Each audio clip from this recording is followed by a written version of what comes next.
मैं केशव वशिष्ठ एस्ट्रोपामिस्ट हमारे YouTube channel पर सभी सम्मानित दर्शकों का स्वागत करता हूं।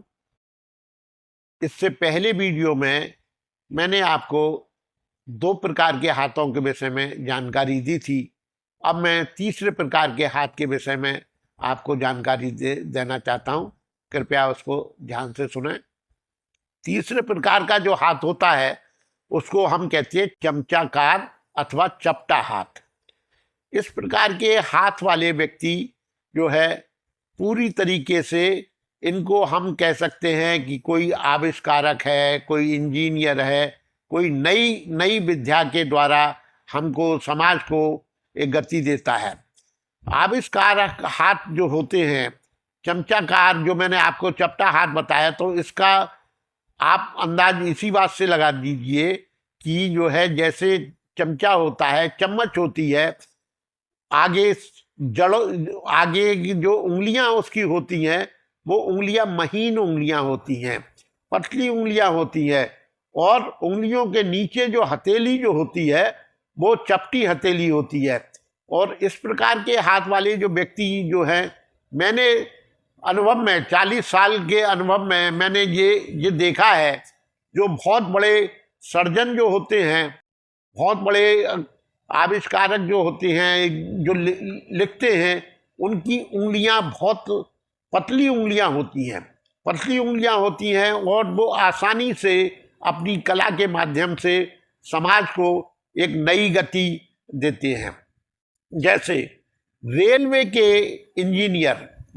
में इंजीनियर जो है इंजन कोई बना रहे हैं या कोई और चीज़ बनाते हैं, किसी भी विभाग के जो इंजीनियर जिनकी की कला उंगलियों के द्वारा प्रदर्शित की जाती है, वो इस प्रकार के व्यक्ति समाज में बहुत प्रतिष्ठा पाते हैं। और ऐसे लोग ही आविष्कारक, न्यू चीज़, जैसे न्यू इन्वेंशन, किसी भी चीज़, कोई नई चीज़ जो बनाने वाले जो व्यक्ति होते हैं, वो इसी प्रकार के हाथ वाले व्यक्ति होते हैं।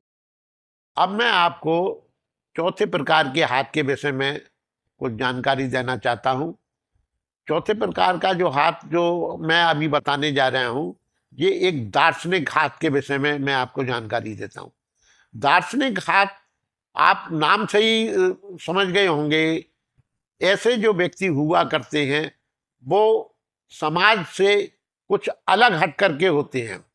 ऐसे व्यक्ति जो है प्रकृति के विषय में अध्ययन करते हैं, मानवता के विषय में अध्ययन करते हैं, और वो इसी विषय पे जो है अक्सर उनका जो है मन इन्हीं विषयों पे होता है। प्रकृति का रहस्यवाद क्या है, कैसे ये प्रकृति चल रही है, इसको कौन चला रहा है, या यदि वे किसी संत महात्मा के रूप में प्रकट होते हैं तो वो ईश्वर की भक्ति में लग जाते हैं और इतनी गहराई से करते हैं जिसका कि वो स्वयं अनुमान से परे हो जाते हैं। दार्शनिक व्यक्ति जैसे कि अब अगर कोई सब्जेक्ट उन्होंने ले लिया, कोई विषय उन्होंने ले लिया कि भाई मुझे इस विषय पे पूर्ण जो है जानकारी लेनी है, तो वो उसी विषय में इतने मगरूर हो जाते हैं कि उनको किसी भी तरीके से समाज की बुराई भलाई से उनको कोई मतलब नहीं रहता।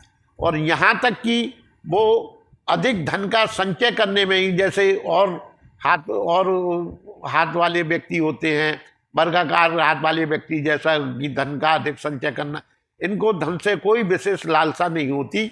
इनके पास धन है तो ठीक है, नहीं है तो ये उसके लिए भी लालायत नहीं होते। और ऐसे व्यक्ति जो है ये भी समाज के लिए अच्छे भी होते हैं, क्योंकि ऐसे व्यक्तियों का सिर्फ जो है समाज से विशेष लगाव नहीं होता, और समाज के लोग भी क्या नाम है इनको ज़्यादा परेशान नहीं करते।